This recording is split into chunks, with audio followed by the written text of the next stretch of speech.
Hello, c'est HR, votre chroniqueur. Alors vous avez vu, j'ai mis la casquette, donc forcément, nous allons voyager dans le temps. Plus précisément, nous allons aller en 1987.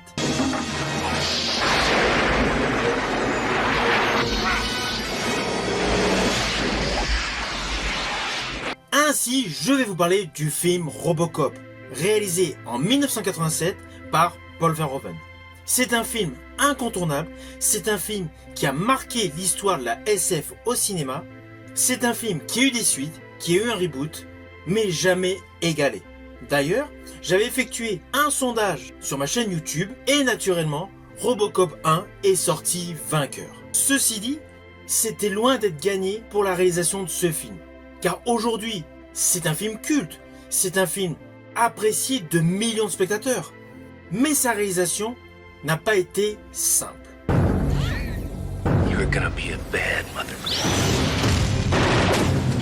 Alors sur le fond, la société de production Orion a tout de suite été hypée par l'idée de ce film.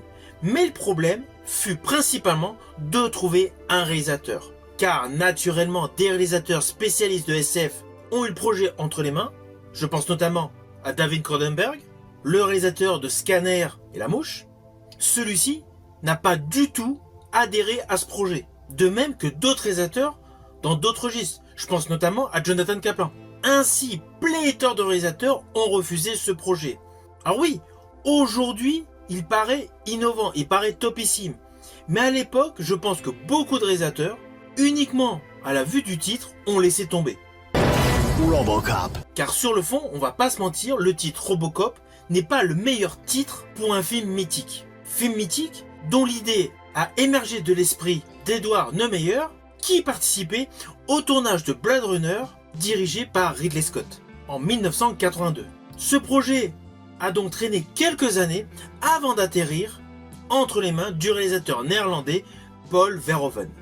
Paul Verhoeven qui, sur le fond, accepte tout simplement car ça lui permet de faire un premier projet cinématographique pour Hollywood. À la genèse de ce film, il a accepté uniquement pour cela.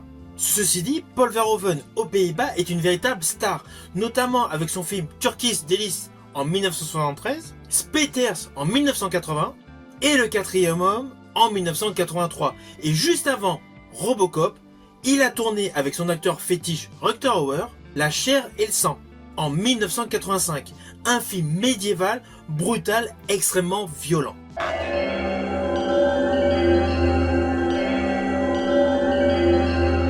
Ainsi, Paul Verhoeven a pris le taureau par les cornes et s'est attelé à réaliser son Robocop.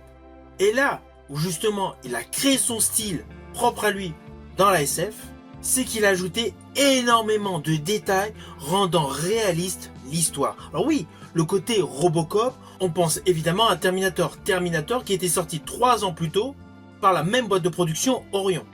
Mais dans ce film Robocop, il y a un côté humain, un côté souvenir qui rajoute de la profondeur, de la nostalgie dans l'histoire. Alors oui, il y a énormément de scènes d'action, ce qui est assez logique.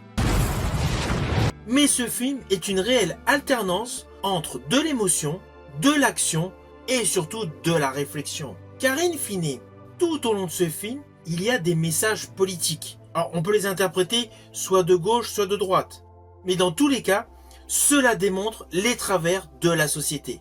Avec surtout, naturellement, la mise en exergue de la volonté de certains pour engendrer des profits. Alors en ce qui concerne le lieu de tournage, contrairement à ce que vous pouvez penser, le film se situe dans l'histoire à Détroit, mais en fait il a été tourné à Dallas. Pourquoi ? Parce que cette ville, à cette époque-là, dans les années 80, était la ville la plus futuriste, la plus moderne des États-Unis. Cela permettait à Paul Verhoeven de limiter les décors, la création des décors. Alors c'est clair, au jour d'aujourd'hui, on se dit on met un fond vert dans un hangar et par informatique, on y greffe tout ce qu'on veut en termes de décors. Mais à cette époque-là, il n'y avait pas toute cette avancée VFX, FX, CGI. C'était les prémices. Donc chaque film de science-fiction était basé sur des décors réels ou du carton-pâte ajusté pour modifier des sites, des endroits. Et justement, la ville de Dallas correspondait pleinement avec ses bâtiments très high-tech, très froids, très métal, pour coller à une histoire centré sur de la robotique. Alors d'ailleurs, concernant la robotique, si vous avez oublié ou si vous n'avez pas vu le film, sachez que le personnage du robot, Robocop donc, a 3 directives principales. Et bien ces 3 directives sont inspirées de recueils de livres d'Isaac Asimov.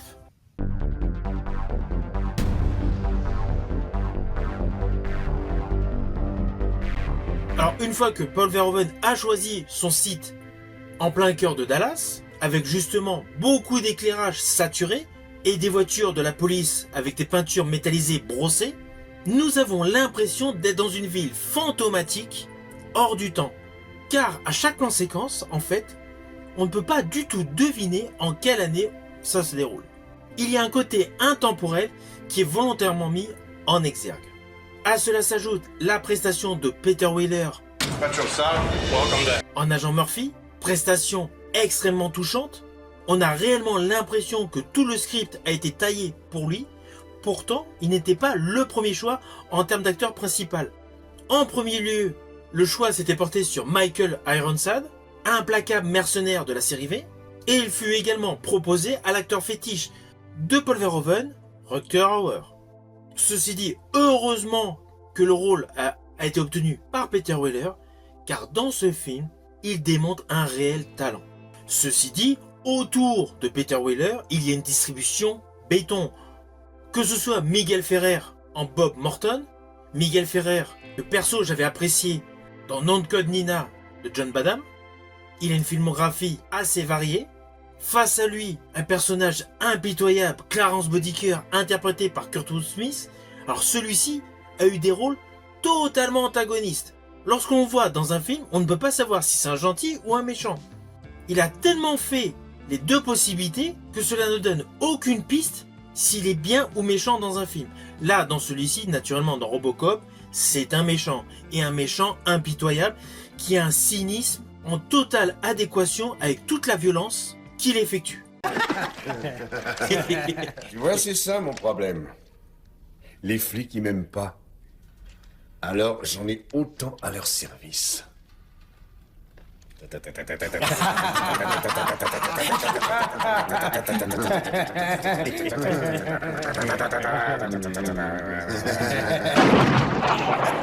Sur le fond, vous allez vous apercevoir que ce film est principalement porté par un casting masculin. Il y a une seule femme qui est mise en exergue face à ce monde très masculin, c'est Nancy Allen. Nancy Allen qui a une très grosse filmographie, qui a tourné beaucoup de films avec Brian De Palma, je pense en 1976 dans Carrie, en 1980 dans Home Movie, et également en 1980 dans Pulsion, puis en 80 dans Blowout aux côtés de Travolta. Elle a tourné avec pléthore de réalisateurs, et c'est la seule qui a tourné dans la trilogie initiale Robocop. Ainsi, elle a joué dans Robocop 1 de Paul Verhoeven, dans Robocop 2 d'Irving Kershner, et dans Robocop 3 de Fred Dekker. Autour de ce casting extrêmement solide et d'une histoire solide, car nous suivons Alex Murphy, un policier qui se fait massacrer par une bande de tueurs dirigée par Clarence Bodiker à la suite d'un braquage de fourgon blindé.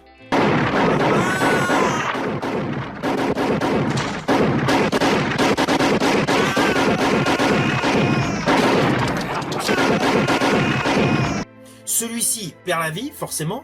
Une partie de son organisme est récupérée pour justement constituer ce justicier d'acier voué à travailler pour les forces de l'ordre, avec naturellement une réminiscence des souvenirs de son ancienne vie avec son épouse et son enfant. Et c'est là justement, au cœur de cette histoire extrêmement solide, qu'il y a de l'émotion. Émotion qui est représentée dans un premier temps par des souvenirs, puis un cauchemar, comme disaient les scientifiques autour de lui. Mais surtout, un sentiment de vie raté, car au moment où il est devenu machine, il sait irrémédiablement qu'il ne peut plus être avec ses proches.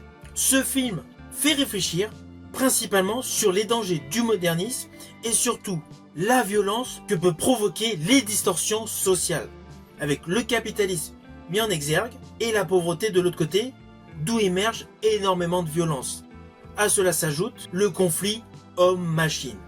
Conflit qui est émaillé tout au long de ces films par de fausses pubs et de fausses informations. Paul Verhoeven s'amuse littéralement avec les micro-JT. Micro-JT qui installe un climat, mais complètement loufdingue, avec des nouvelles, mais qui sont totalement inacceptables. Tout comme les publicités, comme notamment à un moment bien précis, une famille qui s'amuse à jouer avec une guerre nucléaire. Avec ce film, en 1987, Paul Verhoeven met en exergue le fait que chaque foyer, au final, est complètement abreuvé d'images et complètement scotché sur les écrans. Alors c'est amusant, car en 1987, il n'y avait pas l'apport des appareils multimédia d'aujourd'hui. Toute une partie de la dépendance des multimédias actuels, en fait, était prévisible, était montrée dans ce film de 1987 de Paul Verhoeven.